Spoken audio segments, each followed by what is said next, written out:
Hi friends, welcome to SPR media work. Nandyal assembly నియోజకవర్గం నంద్యాల జిల్లా నంద్యాల లోక్సభ నియోజకవర్గంలోని 7 అసెంబ్లీ సెగ్మెంట్లలో ఒకటి.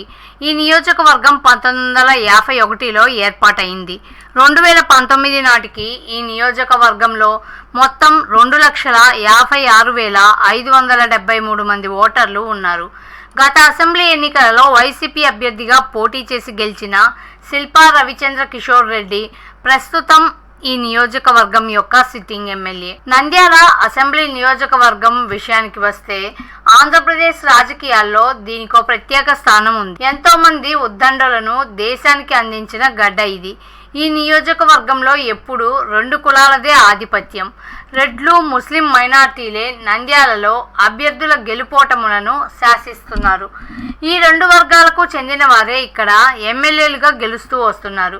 ఈ క్రమంలో గత ఎన్నికల ఫలితాలని ఒకసారి విశ్లేషిద్దాం. 2009 ఎన్నికలలో కాంగ్రెస్ అభ్యర్థి శిల్పా మోహన్ రెడ్డి, పీఆర్పీ అభ్యర్థి అట్ల వెంకట సుబ్బారెడ్డి మరియు టీడీపీ అభ్యర్థి ఎన్హెచ్ భాస్కర్ రెడ్డిలపై పోటీ చేసి 31,889 ఓట్ల మెజార్టీతో గెలుపొందారు. 2014 ఎన్నికలలో వైసీపీ అభ్యర్థి భూమా నాగిరెడ్డి, టీడీపీ అభ్యర్థి శిల్పా మోహన్ రెడ్డి, ఎస్డిపిఐ అభ్యర్థి డిఎస్ హబీబుల్లా మరియు కాంగ్రెస్ అభ్యర్థి జూపల్లి రాకేష్ రెడ్డిలపై పోటీ చేసి 3,604 ఓట్ల మెజార్టీతో గెలుపొందారు. 2017లో బైపోల్స్ వచ్చాయి. ఆ ఎన్నికలలో టీడీపీ అభ్యర్థి భూమా బ్రహ్మానందరెడ్డి, వైసీపీ అభ్యర్థి శిల్పా మోహన్ రెడ్డి, కాంగ్రెస్ అభ్యర్థి గడ్డం అఫ్జల్ ఖాదర్, ఇండిపెండెంట్ అభ్యర్థులు బి నరసింహలు మాదిగ మరియు ముద్దం నాగ నవీన్ పై పోటీ చేసి 27,465 ఓట్ల మెజార్టీతో గెలుపొందారు. 2019 ఎన్నికలలో వైసీపీ అభ్యర్థి సింగారెడ్డి రవిచంద్ర కిషోర్ రెడ్డి,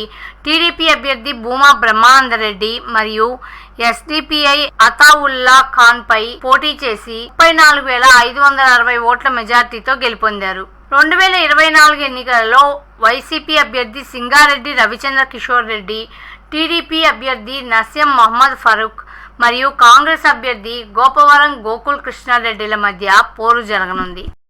ప్రజాస్వామ్యం వర్ధిల్లాలన్నా, మన జీవితాలు తలరాతలు మారాలన్నా అది కేవలం ఒక్క ఓటుతోనే సాధ్యం. మనం వేసే ఓటు మన భవిష్యత్తును, రాబోయే తరాల మనుగడను నిర్ణయిస్తుంది. అంతేకాదు, మన ఓటుతోనే నవ సమాజం నిర్మితమవుతుంది, ఇంకా దేశ దిశ దశను మారుస్తుంది. ఓటు అనే 2 అక్షరాల పదం దేశ చరిత్రనే మార్చేస్తుంది. కేంద్ర ప్రభుత్వం జనవరి 25ను జాతీయ ఓటర్ల దినోత్సవంగా ప్రకటించింది. కుల, మత, ప్రాంత, లింగ, జాతి, భాష అనే భేదం లేకుండా దేశంలో నివసించే 18 సంవత్సరాలు నిండిన పౌరులు అందరికీ భారత రాజ్యాంగం ఆర్టికల్ 326 ద్వారా ఓటు హక్కును కల్పిస్తుంది. ప్రజాస్వామ్యాన్ని గౌరవించాల్సిన బాధ్యత ప్రతి పౌరుడిపై ఉంది. ప్రజాస్వామ్యానికి ఓటే పునాది. దేశ, రాష్ట్ర భవిష్యత్తును నిర్ణయించేది ఈ ఓటే. అలాంటి ఈ ఓటును డబ్బుకు, మద్యానికి అమ్ముకోకుండా భారత ప్రజాస్వామ్య పరిరక్షణ కోసం ప్రతి ఒక్కరూ